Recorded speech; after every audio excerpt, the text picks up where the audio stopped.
Hello again, and welcome to another visual journal entry by Blue Goat Bard. It's like the second one, or the first one, depending on whether you count the first one as the first one, or if the first one's just an intro. I don't know, I haven't decided yet. I don't really think I should keep count, honestly. That just makes things more difficult in the end. So, I added a little decoration, because it was a little sparse in here. But, you know, hey, that'll work for now. We'll upgrade it as we go. Dogtail. So I listen to a lot of Tony Robbins, and if you don't know who Tony Robbins is, you should probably Google him. He's a pretty interesting cat, one of the most well-known, successful self-help motivator. God, I don't even really know how to describe him. He's basically a guy who knows a lot about people and just goes out of his way to help them figure out how to overcome their shortcomings all over the world. Been around for a long time. Giant monster of a man, just absolutely huge. Anyways, so I'm fighting with weight loss for probably about a year now. There was a point in my life where I was 225 pounds and I ended up dropping down to about 165. Did a lot of weight loss, had a lot of success, and really didn't even have to fight for it. Just knew what I had to do, got it done. And for the past year, I have been trying, and I am just, oh man, I am struggling. I'm struggling hard. And I was listening to something Tony Robbins was talking about today, and it kind of made me figure out, like, I think I know where my problem is. So he talks about these things, and if you don't know about human needs psychology, again, I'm going to put a link in the description after we're done. You should definitely go check it out. A short video by him, be something quick, but definitely delve into it. So human needs psychology is basically, there are 6 aspects to the human personality that we must meet at varying levels in order to feel fulfilled in our life and successful. Well,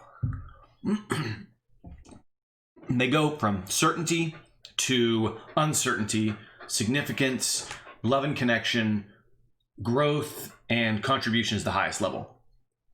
And not to get too in depth, but let's just start at the base level. So certainty is like, that is our most basic. It's like the ability to know that we can avoid pain and find pleasure. I'm not really how to express this.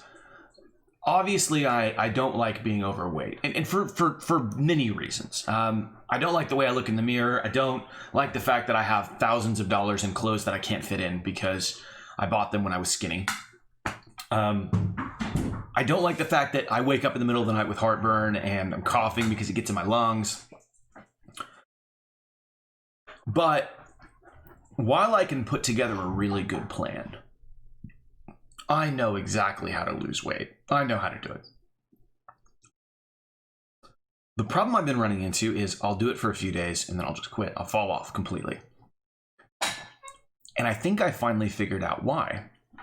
So the companion to certainty is uncertainty. Now, I know that it sounds weird that we both need certainty and uncertainty, but like certainty is like, it's security. It's knowing that you're going to be okay. You know, that everything in life is you're going to be all right. You're going to survive it. You can get your needs met, that kind of thing. But uncertainty is like the surprise, the twist, the things you don't know that you can't quite figure out that show up and make you go, oh, okay, all right. That's interesting. Like when you watch a movie, you know, you watch a new movie because you don't know what's going to happen.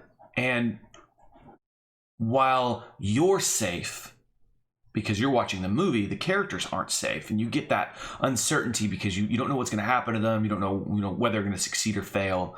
Even if you know, I mean, it's like the main character, you know they're going to win. It's like you don't really know, so you get that uncertainty, and then it's like, but at the same time, you get like, have you ever rented a movie that you've already seen a million times, or watched a movie that you've seen before? It's like, why do you do that? What's the point? Like, Well, the point is like, you know it's going to be good because you like it, you've seen it before, but you're really kind of hoping to get a surge of those emotions that, you don't get to experience regularly, or maybe that you've forgotten a little bit about the movie, enough so that, while you're watching it, you're uncertain. Oh, I didn't notice that before. It's like, oh, I get that with Marvel movies all the time. The little stuff that they put in there, you don't really kind of pick on them until, after you've seen it a couple times.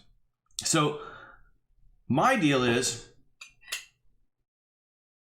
This is food for me whenever I'm like trying to lose weight. This is ground beef, mixed veggies, taco meat. Love it. Like, I could probably eat it every day. That's the problem. I didn't even think about this. Like, I've got it down, knowing what I have to do so well that it's freaking boring to me. And what ends up happening is like, I'll get started on it, and for the first few days, it'll be great. And then I'm like, oh my God, this is so boring. I just want a burger. I want something. I just want to get out of the monotony. And that's what I do. I break whatever trend I've set because I'm just bored with the situation.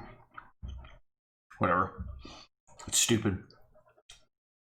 Now, I don't really know how to fix that. I mean, yeah, I could make new things all the time. I can eat different foods and this and that, but God, I hate the idea of like going and planning out meals all the time. Like, food is like my least favorite thing in my life, but also one of my favorite things. Like, I love a good hamburger. I mean, who doesn't love a good onion burger, chili cheeseburger, or something like that? French fries, cheese, ketchup, like, it's so good. But at the same time, it's like, I don't want to think about it. Like, if I could go through my day and not be hungry and not have to like worry about where my next meal is going to come from or have to plan it out. Like, the biggest fight that I have with my wife is when she's like, what do you want to eat for dinner? And I'm like, woman, we both know out of the two of us, you're the one that's picky. Why don't you decide and I'll just go along with whatever it is? I don't know. You decide. I just don't want to think about it.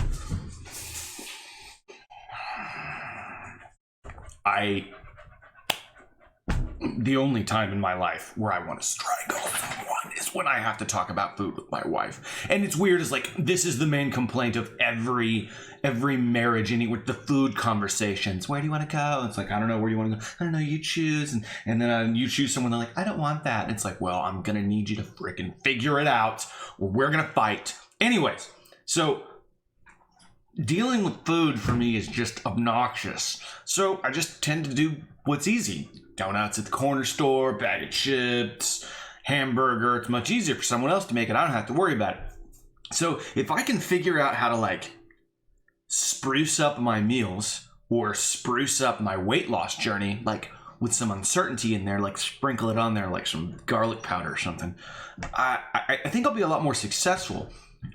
So in the comments below, if you think about it, what do you do? Like, how do you make your meals more interesting without making them annoying? Like, I guess that's the best way to put it. Like, how do you make a good, simple meal, but like one that's healthy? Like, you don't throw a bunch of like processed food in there. There's not sugar. It's like meats, veggies, done. How do you make that easy? Like, what's a good go-to for you that doesn't have pasta and that kind of crap in there? Anyways, that's my rant for the day. Like, subscribe, whatever. Don't care. Do your thing. It's all for me anyways. Thank you for coming. I'm going to link that video in the bottom. I'll find a Tony Robbins something around there. Go check it out. Bye-bye.